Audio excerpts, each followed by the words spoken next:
Assalamualaikum warahmatullahi wabarakatuh. Kembali lagi di channel Siap UTBK SKD. Pada video kali ini kita akan membahas tes masuk Polri, yaitu tes psikologi tahap 1 bagian ketiga. Oke. Di video kali ini kita akan membahas materi berhubungan dengan logika angka dan aritmetika sosial. Oke, untuk lebih jelasnya kita lanjut saja ya di soalnya.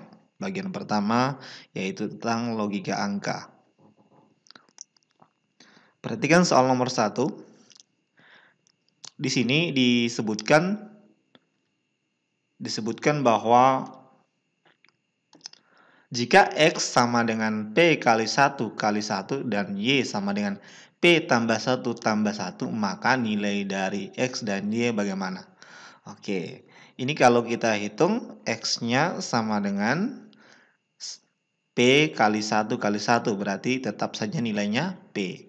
Kemudian nilai Y, P ditambah 1 tambah 1, berarti ini plus 2. Berarti Y itu lebih besar daripada X, yaitu lebih besar berapa? Lebih besar 2.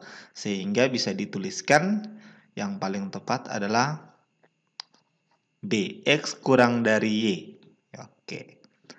Nomor 2, jika X sama dengan 0,375% dari 5,43 dan Y sama dengan 5,43% dari 0,375, maka kita tulis ulang persamaan ini ya. Tulis ulang. X itu dinyatakan dengan 0,75%, berarti per 100 ya. Dari 5,43 berarti kita kali dengan 5,43. Oke. Berikutnya Y itu sama dengan 5,43% dari 0,375. Oke. Ternyata kalau kita perhatikan ini bagian pembilangnya sama. Pembilangnya sama ya. Penyebutnya juga sama. Berarti kesimpulannya adalah X sama dengan Y. Berarti jawabannya adalah opsi Charlie. Oke. Jadi caranya seperti itu. Kita lanjut lagi di soal nomor 3. Di soal nomor 3 diberikan jika 2X sama dengan 64 dan 3Y sama dengan 81, maka hubungan X dan Y bagaimana? Oke, kita uraikan. 2X sama dengan 64. Berarti X itu sama dengan 64 dibagi dengan 2. Maka X kita peroleh nilainya adalah 32. Kemudian 3Y sama dengan 81, berarti Y sama dengan 81 dibagi dengan 3. Maka kita peroleh nilai Y sama dengan 27. Berarti bisa disimpulkan bahwa X itu lebih besar dari Y. Berarti jawabannya adalah alfa. Oke.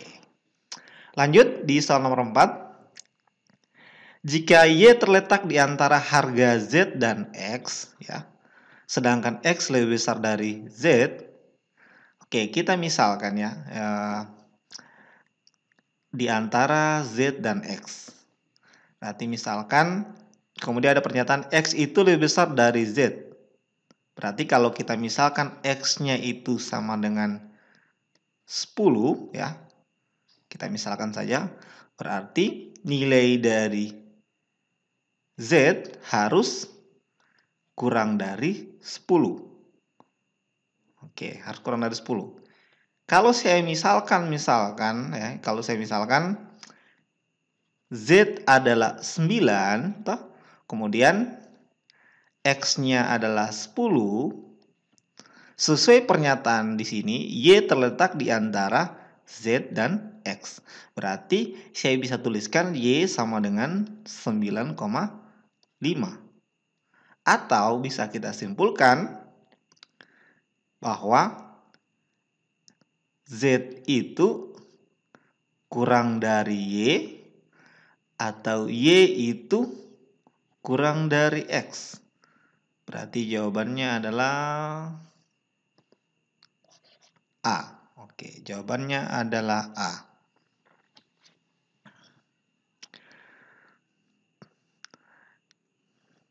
Oke, kita lanjut lagi di soal nomor 5 ya. Di soal nomor 5 diberikan pernyataan X sama dengan 1,72 dikurang 1,78 dan Y 1/74 per 1, bagi 76 ya. Oke, kita hitung nilai X dahulu. X sama dengan 1,72 dikurang 1,78 ya. Berarti ini kita bisa hasilkan nanti karena nilainya ini lebih besar berarti hasilnya akan negatif ya. Kemudian kita kurangkan saja 1,78 dikurang 1,72 hasilnya adalah 0, 0, berapa ini? 0,06 ya.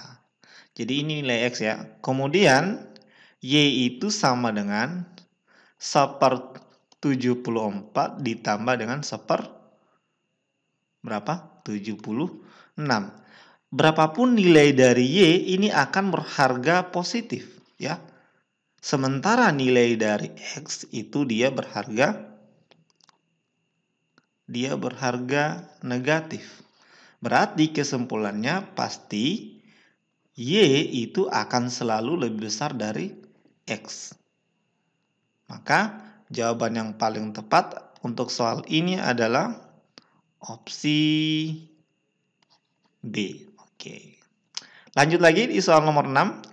Jika P sembarang bilangan bulat, X sama dengan 3P kuadrat kurang 5 dan Y 2P kuadrat tambah 4, maka oke, coba kita uraikan. Ini kalau kita uraikan dikatakan di sini P sebarang bilangan bulat. Kita ambil saja misalkan X sama dengan 1 ya. Bukan X ya. P sama dengan 1. Kemudian kita substitusi ke nilai X dan Y. Kita akan dapatkan berarti X itu sama dengan 3 kali 1 kuadrat kurang 5. Hasilnya adalah 3 kurang 5. Ini kita peroleh sama dengan negatif 2. Kemudian nilai Y sama dengan 2 kali 1 kuadrat ditambah dengan 4. Maka kita bisa peroleh sama dengan 2 kali 1 kuadrat tetap 2 ditambah dengan 4 hasilnya adalah 6. Oke, berarti jawaban yang paling tepat adalah Y pasti lebih besar dari X. Jadi Y itu lebih besar dari X. Atau bisa dituliskan X kurang dari Y. Jawabannya adalah B. Oke. Lanjut lagi di soal nomor 7. Soal nomor 7. Jika X sama dengan jumlah luas sisi kubus yang panjang rusuknya 6 cm dan Y adalah isi kubus tersebut, maka oke, kita gambarkan dulu kubusnya ya. Ini hanya ilustrasi saja.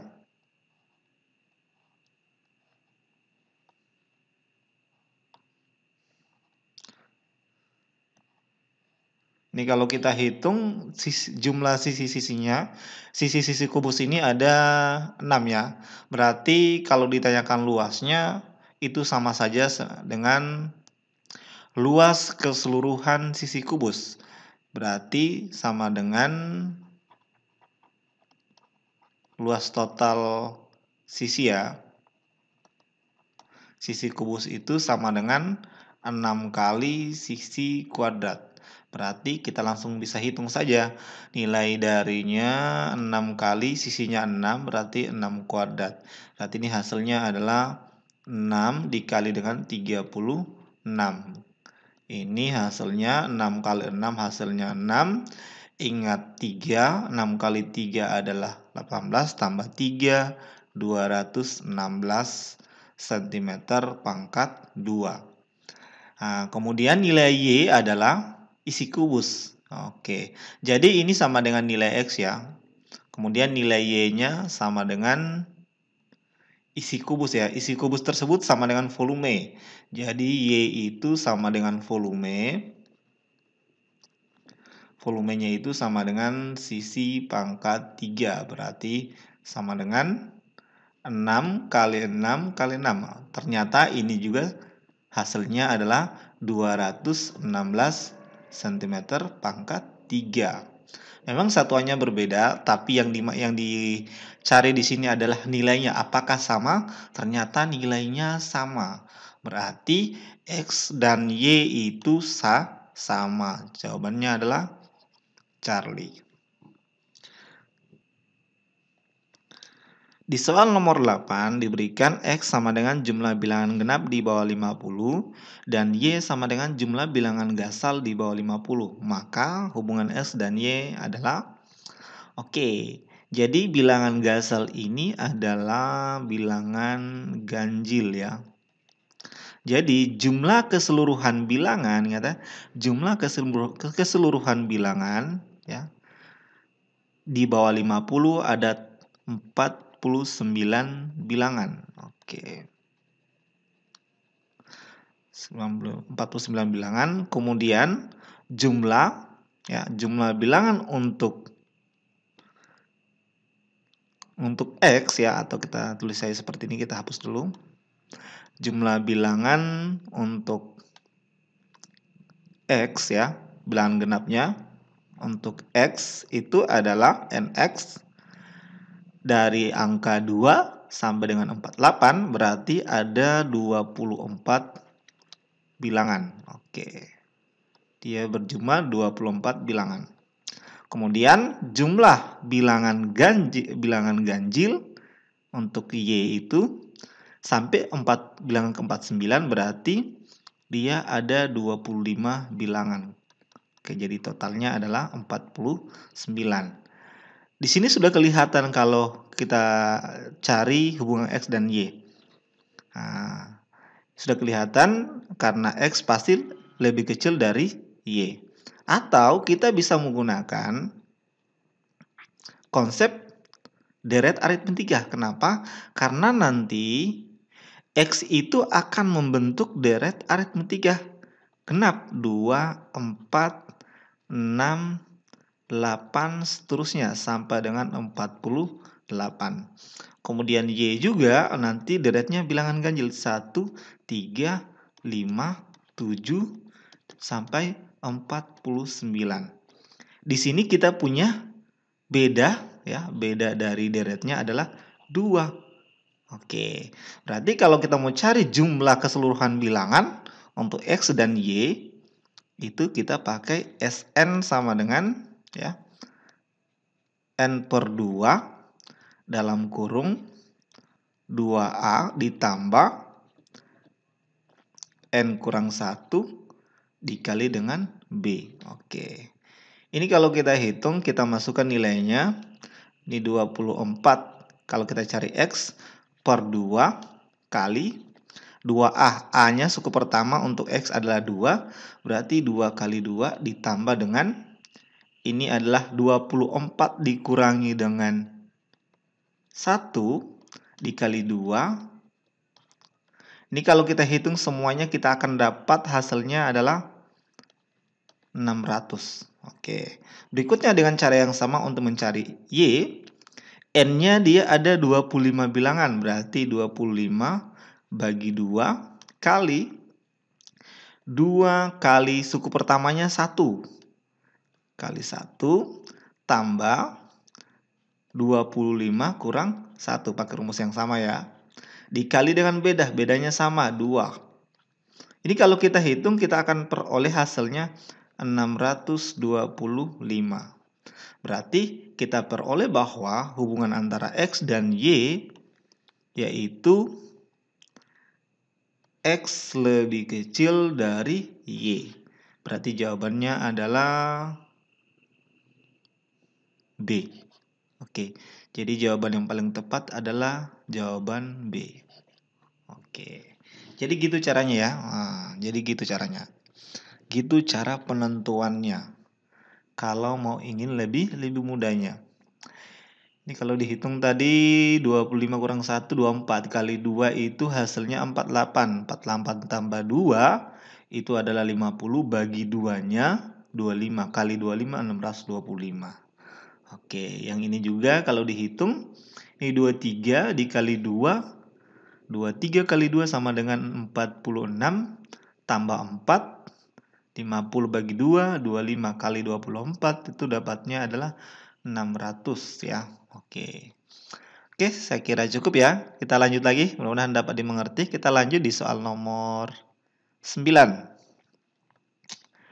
Di soal nomor 9, jika P lebih besar dari 0 dan Q kurang dari 0, X tambah P kuadrat tambah Q kuadrat dan Y sama dengan P tambah Q kuadrat, maka kita misalkan saja, karena di situ dikatakan bahwa P itu lebih besar dari 0. Kita misalkan P-nya sama dengan 1 ya.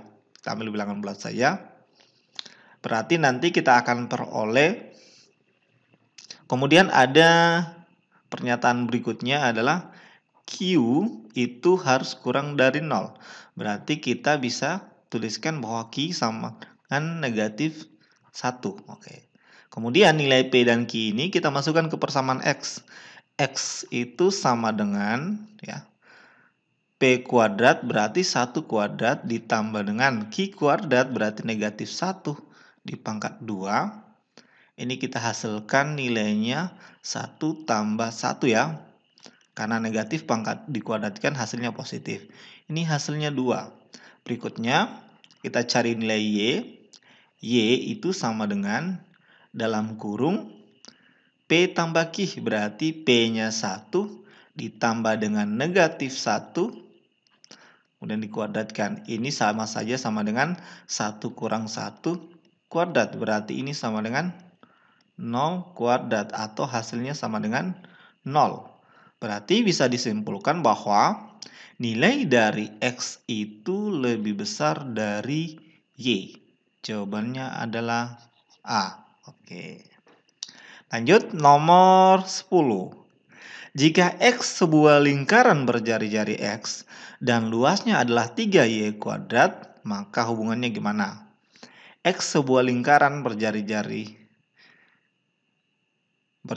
X ya. Jika X sebuah lingkaran berjari-jari X, luasnya adalah 3Y kuadrat. Ini bukan jika X ya. Jika sebuah lingkaran udah pakai, tapi jika sebuah lingkaran berjari-jari X luasnya 3Y kuadrat, berarti kita menggunakan luas lingkaran. Luas lingkaran itu adalah pi R kuadrat ya. Atau kita bisa akan tuliskan nanti, nah, di sini luasnya sudah ada kan? Berarti di sini 3Y kuadrat. Kemudian pi-nya kita pakai angka 22/7 ya. Pakai pecahan. Kemudian R-nya di sini jari-jarinya X, berarti sini X pangkat 2. Berikutnya, ini nanti kita uraikan, 3-nya turun ke bawah, berarti Y kuadrat sama dengan 22 per 3 kali 7, 21 kali X kuadrat. Atau ini bisa dibalik, X kuadrat sama dengan 21 per 22 kali Y kuadrat. Sehingga jawaban yang paling tepat adalah delta. Oke, kita lanjut ya di soal aritmetika sosial. Soal nomor 1. Ika membeli 1000 buah sawo dengan harga 150.000. Ia menjual sawo itu per buahnya Rp180. Berapakah persen keuntungannya? Berarti kita harus mencari dulu berapa harga jualnya. Jadi harga jualnya sama dengan Rp180 dikali dengan 1000 buah. Berarti hasilnya adalah Rp180.000. Kemudian kita mencari persentase dari keuntungan. Persentase dari untung itu sama dengan harga jual dikurang dengan harga beli dibagi dengan harga beli kali 100%. Oke.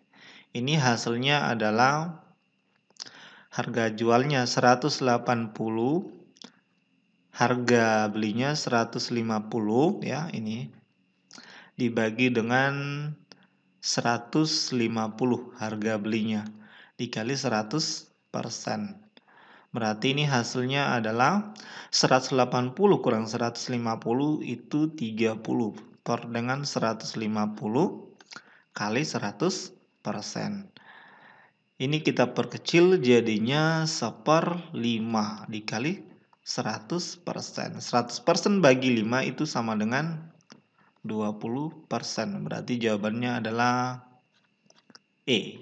Oke, jadi caranya seperti itu ya. Kemudian nomor 2, Pak Sugeng mencampur 24 kg beras jenis A seharga 5.500 per kilonya dengan 16 kg beras jenis B seharga 4.500 per kilonya.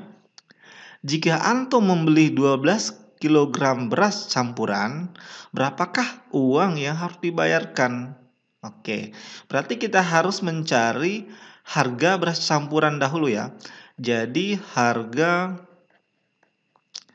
beras campuran A tambah B itu sama dengan 24 ya. Jumlahnya dikali dengan harga per kilonya 5.500 ditambah dengan beras B 16 kilo dibagi dengan dikali dengan harga per kilonya 4.500. Kemudian kita bagi dengan jumlah total keduanya 24 ditambah 16 itu 40. Sekarang kita sederhanakan, kita bagi dengan 0, ini kita coret juga nolnya, kita coret nolnya. Setelah itu kita bagi 4, di sini sisa 1. Ini bukan bagi 0 ya, maksudnya dibagi dengan 10 ya. Coret nolnya masing-masing 1. Kita bagi 4, sisa 1, bagi 4, sini sisa 6. Sini kita bagi dengan 4, sisa 4. Berarti di sini nanti bagian pertama 6, sisa 6 kali 550 ditambah dengan 4 kali 450. Ini hasilnya adalah berapa? Hasilnya 6 kali 550 itu 6 kali 5, 3. Berarti itu 3.300 ya. Ditambah dengan 4 kali 4, 5 itu sama dengan 1.800. Itu kalau dijumlahkan hasilnya adalah 5.100 rupiah ya. Jadi ini 5.100 hasilnya. Jadi 5.100 untuk harga per kilogramnya. Oke. Yang ditanyakan adalah 12 kg beras campuran, berarti harga 12 kg A tambah B itu sama dengan 12 dikali dengan 5.100. Berarti jawabannya adalah 61.200 rupiah. Jadi jawabannya B. Oke. Jawabannya adalah B. Oke, jadi gitu caranya ya. Oke, lanjut lagi di soal nomor 3. Kita lanjut di soal nomor 3. Pak Yusuf membeli 4 jerigen minyak tanah yang masing-masing berisi 25 liter dengan harga 800.000. Ini harga total ya. Dan menjualnya dengan mengharapkan laba 10% dari harga beli. Beberapa hari kemudian, harga minyak tanah naik dan Pak Yusuf menjual sisa persediaan minyak tanah sebanyak 40 liter dengan harga 9.000 per liternya. Berapa persen laba yang diperoleh Pak Yusuf setelah semua minyak tanah itu terjual habis? Oke, yang pertama kita mencari jumlah total minyak tanah yaitu 4 jerigen kali 25 liter, totalnya ada 100 liter minyak tanah. Oke, kemudian harga jual awal ya. Harga penjualan awal itu sama dengan harga beli ya ditambah dengan persen laba yang diharapkan. Berarti sama dengan harga belinya 800.000 ditambah dengan 10% ya. Berarti 10% dari harga belinya. 10% dari 800.000. Ini kalau kita hitung coret-coret ini coret sisa 80.000. Berarti di sini nanti 880.000 rupiah. Ini harga jual awal, harga totalnya. Kemudian harga jual awal untuk total keseluruhannya. Harga jual awal per kilogramnya, per liternya sama dengan 880.000 rupiah diper dengan 100 liter. Berarti kita dapatkan 8.800 rupiah. Oke. Setelah itu kita akan mencari berapa total penjualan sebelum penaikan dan setelah kenaikan. Karena di sini adalah yang sudah terjual sebelum kenaikan ada 40 liter, berarti kita bisa hitung total penjualan itu sama dengan ya, atau harga jual total sama dengan 60 liter ya. 60 liter kan ini sudah tersisanya 40 liter dari 100, berarti sudah terjual 60 liter sebelum kenaikan. 60 liter itu dijual dengan harga 8.800 per liternya, berarti kali 8.800 ditambah dengan 40 liter kali berapa terjual? 9.000 rupiah. Ini 9.000 rupiah. Berarti ini kalau kita hitung hasilnya 6 kali 88 berapa? 88 kali 6 hasilnya adalah 84. 48 tambah 4 berarti 52. Berarti 528.000 rupiah ditambah dengan 360.000 rupiah. Kalau dijumlahkan ini kita dapatkan totalnya nanti itu sama dengan 888.000 rupiah. Oke, ini total penjualan. Sekarang keuntungan atau total dari laba sama dengan 888.000 dikurang dengan harga jual awal ya. Harga beli maksudnya, harga beli awal ya. Ini 800.000 rupiah. Nanti hasilnya adalah 88.000 rupiah. Yang ditanyakan adalah persentase labanya. Berarti persentase dari laba sama dengan 88.000 rupiah dibagi dengan harga belinya. Berapa harga belinya? 800.000 kali 100%.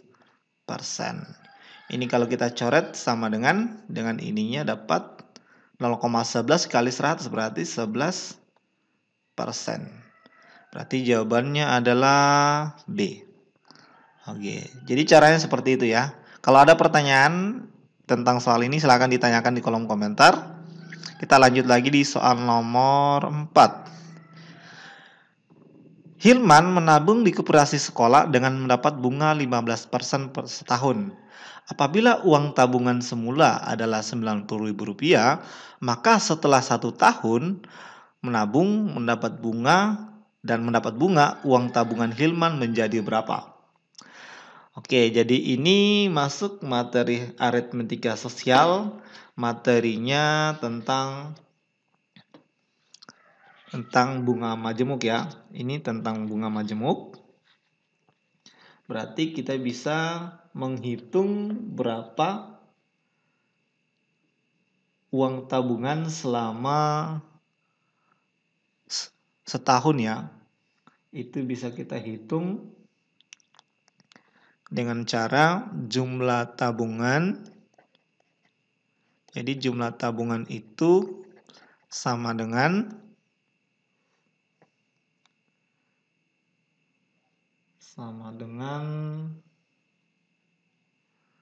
modal atau jumlah uang yang ditabung ditambah dengan bunga.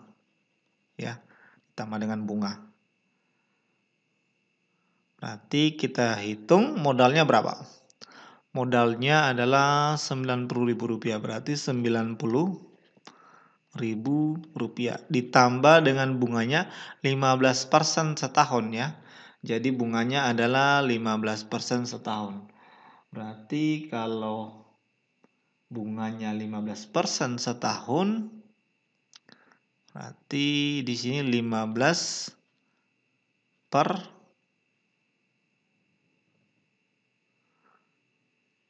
100 dikali dengan 90.000. Ini kita dapatkan hasilnya adalah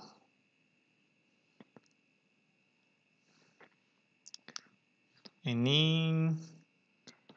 kita coret, kita dapatkan 90.000 tambah ini coret berarti 15 dikali dengan 900. Kalau dihitung 15 kali 9 ini 5, 4, 135, berarti ini 90.000 ditambah dengan 135 atau 13.500. Kalau dijumlahkan hasilnya adalah Rp103.500. Berarti jawabannya adalah Charlie. Oke, jadi caranya seperti itu ya. Kita menggunakan rumus jumlah tabungan ya pada perhitungan bunga bank. Kita lanjut di soal nomor 5. Sebuah mobil dibeli dengan harga Rp80 juta. Setiap tahun nilai jualnya menjadi 3/4 dari harga sebelumnya. Berapakah nilai jual setelah dipakai 3 tahun? Oke, ini bisa kita pakai ilustrasi ya. Jadi ini tahun pertama, kemudian tahun kedua, tahun ketiga. Jadi ini 3/4 dari harga sebelumnya, 3/4 dari harga sebelumnya, 3/4 dari harga sebelumnya. Ini pertama, tapi ini harus 3 kali, sudah 2 kali ya turunnya. Ini sudah 3 kali, berarti harus sekali lagi 3/4 ke 3/4. Yang dihitung adalah tahun ketiga, berarti yang ini. Ini dikali dengan 80 juta rupiah. Oke. Kalau kita hitung hasilnya adalah 27 ya. Ini kalau saya bagi, ini masih per 16, saya bagi ini hasilnya adalah kali 20 juta rupiah. Oke. Kemudian saya perkecil lagi, saya bagi 5, saya bagi 4, dapatnya 27 per dengan 4, di sini sisa 5 juta rupiah. Ini bisa juga saya perkecil, berarti 27, 5 juta bagi 4 sama dengan 1.250.000 rupiah. Oke, kemudian kita hitung, ini kita akan dapatkan 33.750.000 rupiah. Oke. Atau jumlah atau nilai jual, kita bisa pakai cara seperti ini. Nilai jual itu sama dengan 3/4 ya, dipangkat dengan N dikali dengan harga beli. Oke. N ini menyatakan jumlah tahunnya ya, tahun keberapa. Kalau 2 berarti 2. Sebenarnya ini bukan 3/4 ya. Ini kita kalau bisa kasih, kita hapus saja ini. Ini kita bisa tulis pakai rasio saja. Oke, ini rasio. Kita bisa pakai rasio saja atau R, atau kita bisa pakai A saja, tidak masalah ya. A-nya itu sama dengan itu nilai jualnya, perubahan nilai jualnya. Ini berarti jadinya 3/4 dipangkat dengan 3 kali dengan 80 juta rupiah. Ini sama saja sama dengan 27 per dengan 64 kali 80 juta rupiah. Ini kalau kita hitung kita akan dapatkan juga 333.750.000 rupiah. Oke, berarti jawabannya adalah B. Oke, sekian untuk pembahasan soal bagian ketiga, bagian dari tes masuk Polri, yaitu tentang psikotes ya, atau tes psikologi tahap pertama, yaitu materi tentang bukan deret angka ya, tentang logika angka dan aritmetika sosial. Kalau ada pertanyaan silahkan ditanyakan di kolom komentar. Jangan lupa untuk dukung selalu channel Siap UTBK SKD dengan cara untuk klik like, subscribe, and share, supaya kami tetap semangat membuat video-video yang bermanfaat untuk kalian semua. Dan saya akhiri, Assalamualaikum warahmatullahi wabarakatuh. Sampai ketemu di video berikutnya. See you next time.